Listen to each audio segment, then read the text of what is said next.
biggest and most daunting rescue mission. Steve Call, take a moment to explain why it's so important for Americans to take the time to understand this threat in all of its complexity, both Pakistan and Afghanistan. I think Doyle captured it. Two primary reasons. Pakistan, and particularly the border area along the Afghan border, is the locus of international terrorist groups that are actively plotting against the United States, Britain, India, governments of Afghanistan and Pakistan. Secondly, Pakistan is a country with the world's fastest growing nuclear weapons arsenal. If it became a jihadi state ruled by the Taliban, not only the United States but the entire world would be threatened in a profound and important way. So I don't think this is a bet in the sense that I don't think the Obama administration has a choice. Andrea? Agreed. I think it's the nuclear weapons, it's the locus of terror, the border with Afghanistan. Afghanistan can never be stable unless Pakistan is secured. The continuing rivalry with India and the fact that Pakistan focuses on India. And we keep telling them, the United States government, to focus on the insurgents, on the Taliban, on the al-Qaeda threat, but they still are so reluctant to move their forces away from India. So you have a regional problem, and that's why this administration, at least, is taking it on as a regional problem that requires that kind of solution. That's why you have Richard Holbrooke, that this is their main focus. And it's important to understand that our history and their history since the middle 70s is that when America averts its eyes, when America takes its eye off of that region, really bad things happen. And you had both leaders telling you, well, you walked away. You, the United States, walked away. And it's true. Of course, they have responsibility for their own failures of leadership. I mean, the most extraordinary thing about watching both of them, David, is how delusional they are about their own responsibility for their countries, how weak they are as leaders. I think, you know, the administration touts the successes of this week, of bringing them together, of forcing them to meet, of having their intelligence chiefs meet with each other, of getting a dialogue moving on every level, at every cabinet department. That was the big success they're touting. But the fact is, when you really drill down and talk to individual intelligence leaders here in the United States, they say they're not going to talk to each other, not unless we, the United States, go to every meeting and force them to engage because of this rivalry. Steve, what struck you from hearing both of these leaders after their meetings at the White House? Well, I think what Andrea says is important. There was a detachment in both men. They were both at times very effective analysts of the nature of the crisis under their feet, but neither of them was able to express an affirmative, forward-looking political vision about how they were going to address this crisis. President Karzai is running for re-election. Where in the interview did he talk about what he wanted to do in his next 5 years? How was he going to, through his leadership, address the problem that the Taliban poses to Afghans, not to the United States? President Zardari, I thought his cancer metaphor about the Taliban was excellent, and his analysis of the nature of the crisis was good. But his answer to your question, what's your strategy, was, we have a democracy, that's our strategy. Well, that's not going to be adequate. The Pakistan army is up on the front lines in Swat and Bunair fighting a very difficult war. Refugees are pouring out.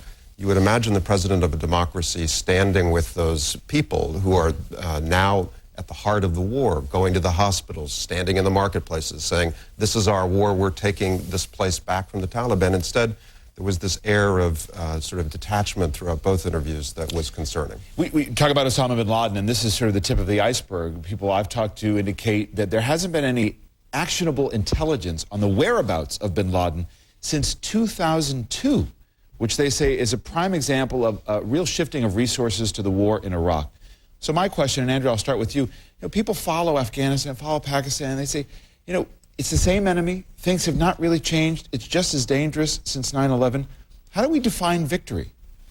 It's the same enemy since before 9/11, when you really think back to how long we've been dealing with this threat.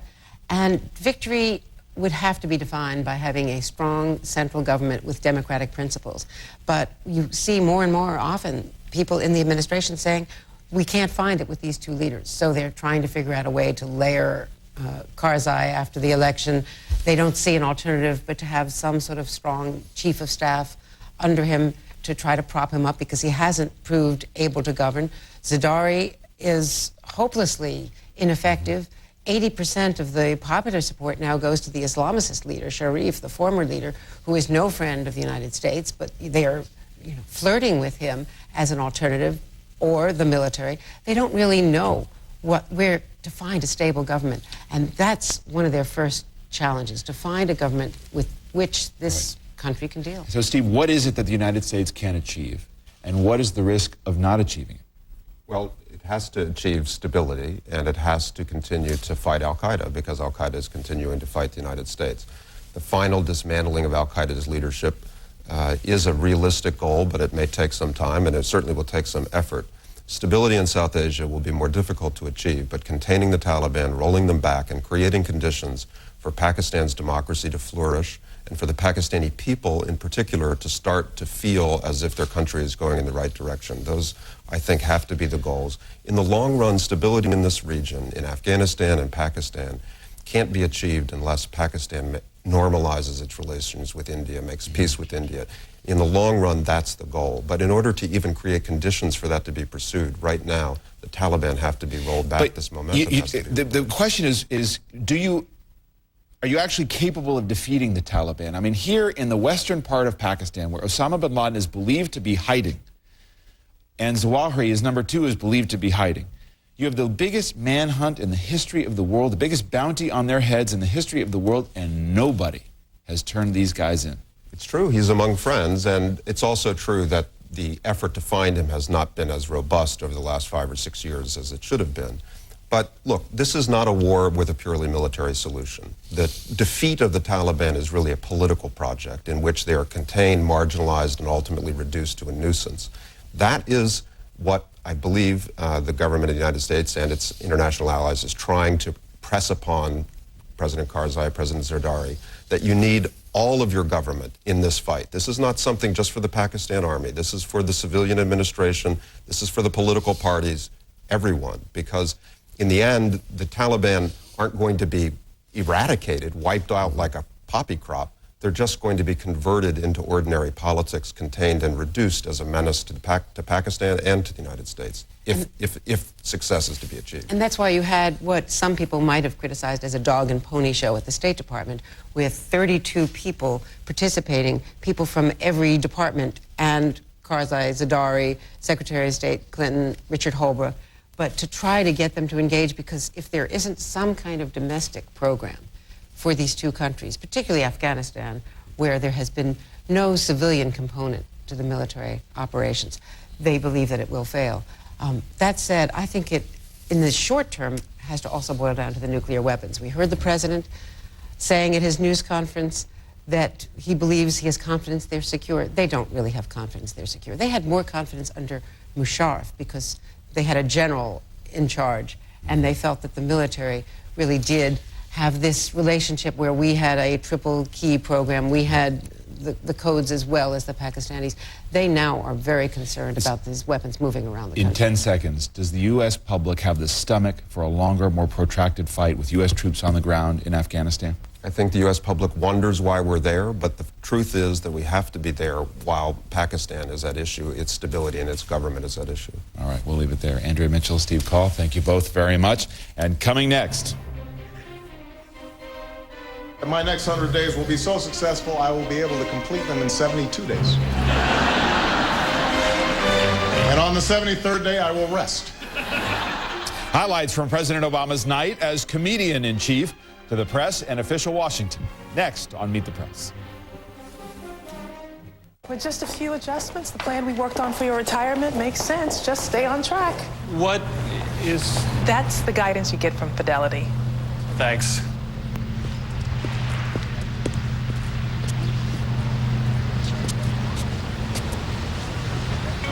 Stay on the line! Whatever your destination, Fidelity has the people, guidance, and investments to help you find your way. Fidelity Investments. Turn here.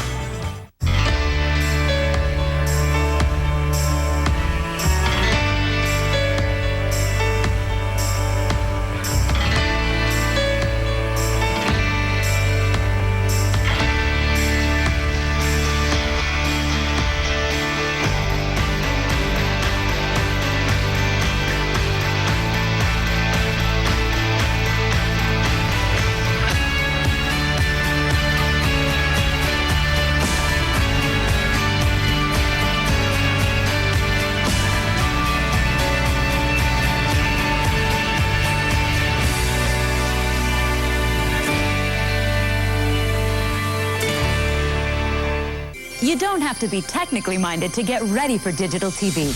Most Antenna TV viewers know we can upgrade our TVs with a low-cost digital converter box like this. But here's advice about the right antenna.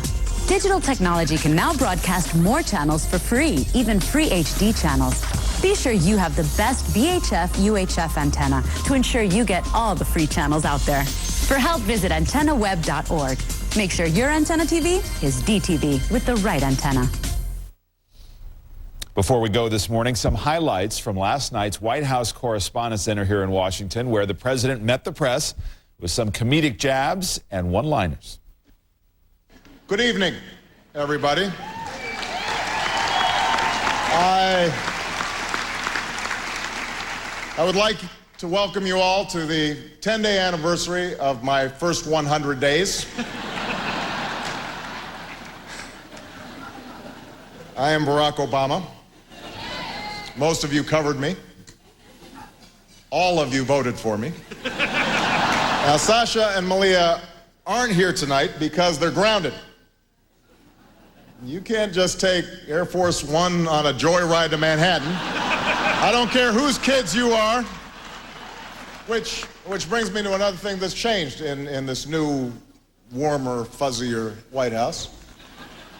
And that's my relationship with Hillary. We had been rivals during the campaign, but these days we could not be closer. In fact, the second she got back from Mexico, she pulled me into a hug and gave me a big kiss. Told me I better get down there myself. During the second 100 days, we will design, build, and open a library dedicated to my first 100 days. It's going to be big, folks. In the next 100 days, I will learn to go off the prompter, and Joe Biden will learn to stay on the prompter. Just a taste from the White House Correspondents' Dinner last night. Now we'll be right back. Teach a teacher about energy, and we can help a generation build a better future. That's why ConocoPhillips is working with National Energy Education Development, conducting experiments that help our children understand energy and the importance of conservation, getting kids interested in math and science, bringing energy to life, so we can pass on what matters to the ones who matter most. ConocoPhillips, energy for tomorrow. Why is it raining? Who's the rain? Roger that. No rain, no rainbows. Could you tell us what's going on? Yeah, the cake is en route, the tulips just arrived, and the groom is... He's getting cold feet. I'm okay. No, I'm not. Look, we gotta go now. The light's perfect. I need the stunt groom now. What's a stunt groom? Jackpot. Get work done now. Nextel Direct Connect with GPS tracking. Only on the Now Network. Want to keep your kids safe online? Not like this. Talk with them about posting personal information and set controls to block content.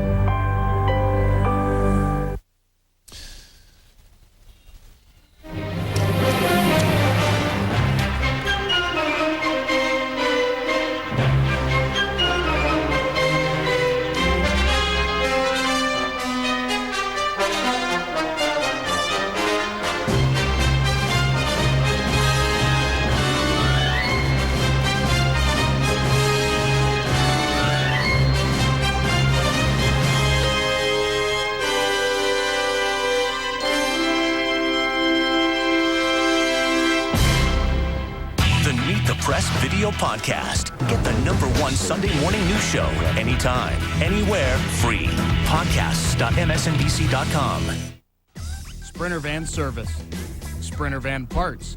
Sprinter Van Body Shop. Stop everything. Sprinter Vans, $10,000 off. $10,000 off Sprinter Vans now. Your best buy is at Timberline, or I'll eat my hat. I know about being smart with my money. And I know about being the best. And we're being handcuffed together to show the two sides of Comcast's offer on digital cable with HBO. The best entertainment on demand, whenever you want. For just $29.99 a month, a price that you can lock in for 12 months.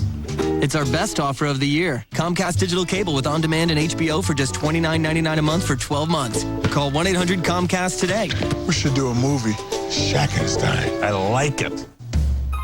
Most kids are eager to grow up, But for 8,000 Oregon foster kids, growing means finding new shoes to replace Your day. K2 Storm Tracker weather. K2 News, winner for best continuing coverage.